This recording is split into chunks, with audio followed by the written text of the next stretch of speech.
만큼 살아보고 겪을 만큼 겪어본 쇼호스트들의 인생 참견! 참견! 반갑습니다. 반갑습니다. 자, 사연 바로 들어가도록 하겠습니다. 안녕하세요. 직장 동료 중에 눈치가 너무 없는 사람이 있어요. 어디 가나 있구나.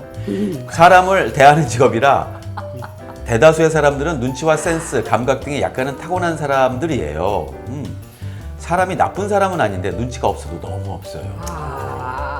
나이는 저보다 많아서 동생 후배 대하듯 대할 수도 없어요. 안쓰럽기도 하고 어쩔 땐 얄밉기도 한데 말을 못해요. 나이가 40대 초중반 되면 말하지 않아도 상황 파악이 되잖아요. 그런데 그런 게 없어 보여요. 매번 딴 생각하고 있는 사람 같아요. 같은 실수를 반복하기도 하고 잘 지내고 싶고 걱정도 되는데 한편으로는 이해가 안 돼요. 이해가 되지. 이해 안 되지. 저는 어떻게 그 직원을 대해야 할까요? 이분이 아주 고수가 아니실까요? 음. 나이가 많으신 아랫분이. 나이 많은 아랫사람이 저도 약간, 그래서 눈치 없이 해야 내 마음대로 하지. 눈치 없는 척 하는 그러니까 거야. 눈치 없는 것처럼 해야지 내 마음대로 아무 말이나 막 하면서 나가 즐겁게 직장 생활을 하지. 위에는 나보다 어린 사람인데 눈치 다 봐가면서 회사 생활 하는 건 참 쉽지 않을 것 같아요. 고수. 그래서 굉장히- 눈치 없는 척 일부러 하는 걸 수도 있다. 그렇죠. 지 편한 대로 하려고. 아니 그거 좀 나쁘게 생각하면. 아니 그럴 수도 있겠다. 아니죠? 진짜. 예. 그럴 수도 있겠어요. 철없이 눈치 없이 구는 이제 거지. 그 사람이 살아가는 법인 거죠. 그럴 수 네. 있다. 그 나이 많은 분이 그런 생활을 이제 오래 했을 수도 있다는 거죠. 예, 오래 생활을 그래 했고 그리고 또 이제 그 본인이 생각하시는 것처럼 상황 파악을 하고서 말을 해야 되는데 그걸 못 한다는 얘기 아니겠습니까? 예. 그런데 상황 파악을 의외로 잘 하시는 분일 수도 있다. 예. 저도 그렇게 생각이 듭니다. 예, 고수다. 실제로. 예. 그러니까.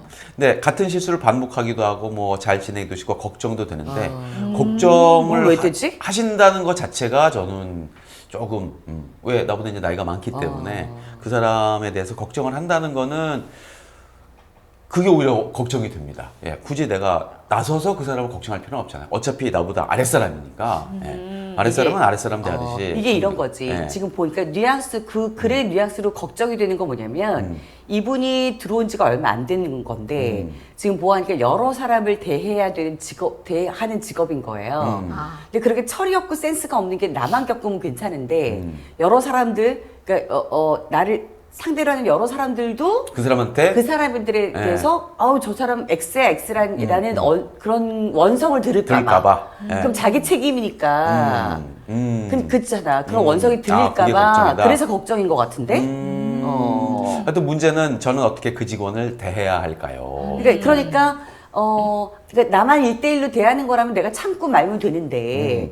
근데 내가 상대해야 되는 예를 들어서 무슨 여러 사람을 대하는 거 보니까 내가 무슨 가게를 하는데 막 사람들이 오는 거예요. 네. 근데 내가 이 사람 센스 없다고 생각하는 것처럼 여기서 온 사람들도 센스 없다고 생각할 거 아니야. 그렇죠. 예. 그러면 손님이 뚝 끊어질 거 아니야. 예, 저도 어디선가 봤는데 직원이 젊어요.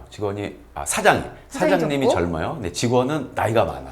경험이 많고 그리고 그 사람이 이제 영업망도 굉장히 상당해요. 그러다 보니까는 이 대표님이 이 직원 눈치를 볼 수밖에 없어. 예.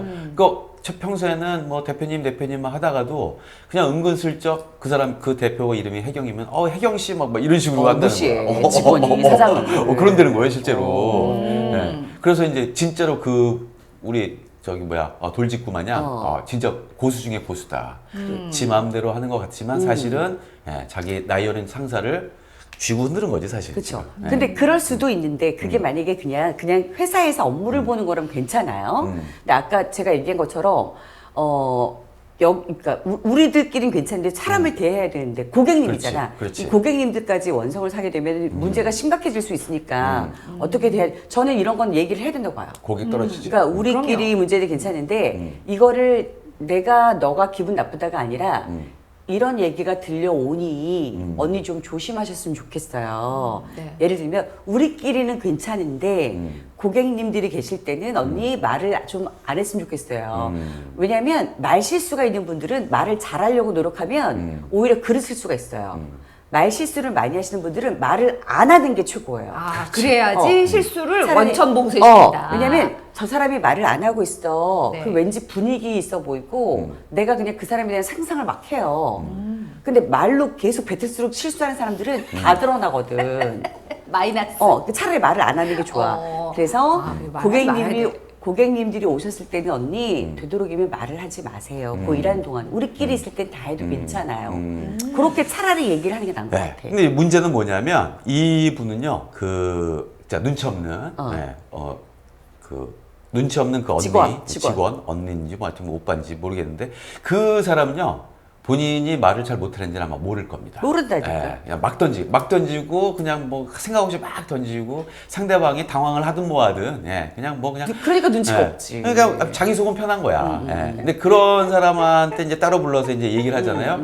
그 사람 알아들을 가능성은 거의 제로. 그래? 고객님 올 때만큼은 말을 하지 마세요 그러니까 차라리. 말을 하지 말라고. 이거 고치려고 하지 말고. 미치고 팔짝 뛸 걸 말하고 싶어가지고. 그 직장인데 그러다 자기가 직장을 잃을 수도 있는 건데. 그래서 하여튼 계속해서 주입을 시킬 게 뭐냐면 그래. 공과 사는 이제 반드시 맞아, 구별해야 맞아. 된다. 공과 사. 이건 공과 공이다. 사가. 이건 맞아. 공이다. 근데 당신이 한 얘기는 진짜 정말 사적인 요거를 이제 계속 구별하도록 본인이 그건 기분 나빠도 어쩔 수 없죠. 그래 얘기해야지. 일인데 일인데. 그렇지. 이거 공인데 공. 공이고 그리고 윗사람이고 그리고 아랫사람이고 업무를 네. 지시해야 할 사람이고 그 업무를 따라야 할 사람이고 잡음이 있을 수 있지만 정리정돈이 잘 되잖아. 정확하게 맞아. 얘기를 해줘야 될 것 같아. 일할 동안은 말 조심하세요도 아니야. 말하지 마세요 이렇게 얘기하세요 차라리. 그러니까 사연 쓰신 분이 굉장히 마음이 약하신 분 같아요.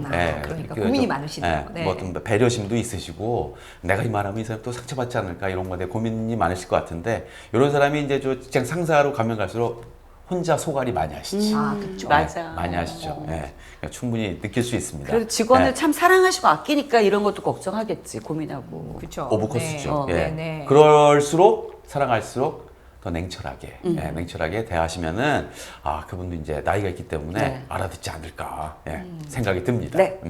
잘 해결되셨으면 좋겠고 자 도움이 되셨다면 구독 좋아요 알림 설정까지 꼭 해주시기 바랍니다. 저희는 다음 사연 때 인사드리겠습니다. 다음에 만나요. 안녕. 제발.